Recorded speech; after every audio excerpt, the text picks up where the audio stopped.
আসসালামু আলাইকুম ওয়া রাহমাতুল্লাহি ওয়া বারাকাতুহু। সম্মানিত দর্শক, আমি বাকি বিল্লাহ বিন লিয়াকত আজকে আপনাদের সামনে হাজির হয়েছি কুরবানির ভাগে আকিকা দেওয়া যাবে কিনা।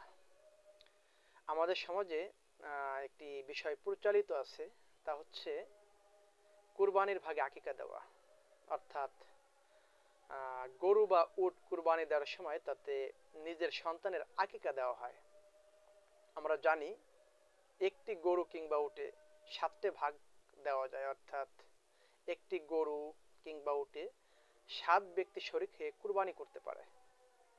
যেহেতু একটি গরু বা উটে 7 ভাগ প্রমাণিত, তাই এই সুযোগটাকে অনেকে কাজে লাগানোর চেষ্টা করে, আর এই সুযোগটাকে কাজে লাগিয়ে কুরবানির উদ্দেশ্যে একটি গরু বা উট ক্রয় করেন। তারপরে পরিবারের একাধিক সন্তান সন্ততি থাকলে সেই অতিরিক্ত ভাগগুলোতে কুরবানির নিয়ত না করে সেই সকল ভাগগুলো সন্তানের পক্ষ থেকে আকিকার নিয়ত করে ফেলে। আর এই জন্য করে সে নির্দিষ্ট সময় আকিকা দেয়নি বা দিতে পারেনি, তাই এই সুযোগটাকে কাজে লাগায়, অর্থাৎ বলা যেতে পারে সুযোগের সদ্ব্যবহার।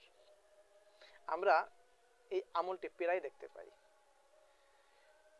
কোরবানির একই পশুতে এইভাবেই কিন্তু আকিকা করে।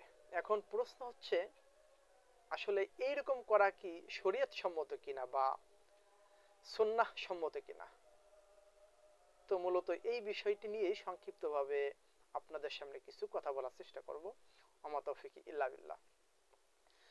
সম্মানিত দর্শক, যদি আমরা কোরআন সুন্নাহর দিকে তাকাই, অর্থাৎ সুন্নাহ পদ্ধতিতে যদি এই আমলটি করতে চাই, তাহলে অন্তত আমি কমপক্ষে যতটুকু পড়াশোনা করে জানতে পেরেছি, তা হলো কুরবানি এবং আকিকা এটা হলো একটা স্বতন্ত্র বিষয়, যা ভিন্ন ভিন্ন আমল, অর্থাৎ ভিন্ন ভিন্ন পদ্ধতি।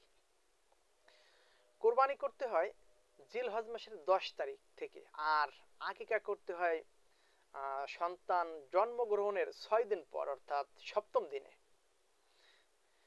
সকলের আকিকা যে কুরবানির দিনে হবে বিষয়টা এমন নয়। আকিকা একটা ভিন্ন বিষয়, কুরবানি আলাদা দিতে হবে। এটা আকিকার সাথে মিশিয়ে দেওয়ার বিষয় ঠিক না। যদিও কেউ কেউ এটাকে জায়েজ বলেছেন, আসলে এই বিষয়টি সম্পর্কে কোনো হাদিস পাওয়া যায় না।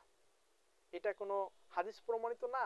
এমনকি সাহাবাগণের আমল থেকেও প্রমাণ পাওয়া যায় না। কুরবানির সাথে আকিকা দেওয়া যে বিষয়টা, এটা মূলত একটা ইজতিহাদি মাসালা, যা উলামাগণের একটা গবেষণা দ্বারা স্বীকৃত। গরু বা উট অর্থাৎ ভাগে কুরবানি করার ক্ষেত্রে এক ভাগ দিয়ে আকিকা দেওয়া এটা সুন্নাত সম্মত নয়। গরুর ভাগে আকিকা দেওয়া তো দূরের কথা, পুরো একটা গরু দিয়ে আকিকা করাই তো সুন্নাত সম্মত নয়। কেননা আকিকা দেওয়ার সঠিক নিয়ম হচ্ছে ছেলে সন্তানের জন্য 2টি বকরি বা ছাগল এবং মেয়ে সন্তানের জন্য একটি বকরি বা ছাগল জবাহ করতে হবে।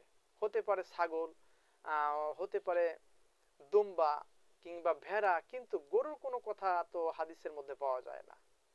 হাদিসের মধ্যে আসছে ছেলে সন্তানের পক্ষ থেকে সব সময় সমবয়সের 2টি ছাগল এবং মেয়ে সন্তানের পক্ষ থেকে একটি ছাগল দিয়ে আকিকা করতে হবে। রাসূল সাল্লাল্লাহু আলাইহি সাল্লাম হাসান হোসেন রাদিয়াল্লাহু তাআলা এর পক্ষ থেকে 2টি করে দুম্বা বা ছাগল জবাহ করেছিলেন।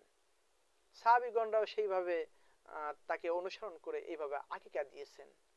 তারাও গরু এবং উটে 7 ভাগে কুরবানি দিতেন, কিন্তু এমন কোনো প্রমাণ পাওয়া যায় না যে কেউ কখনো কুরবানির ভাগে আকিকা দিয়েছেন, এমনটা প্রমাণিত নয়।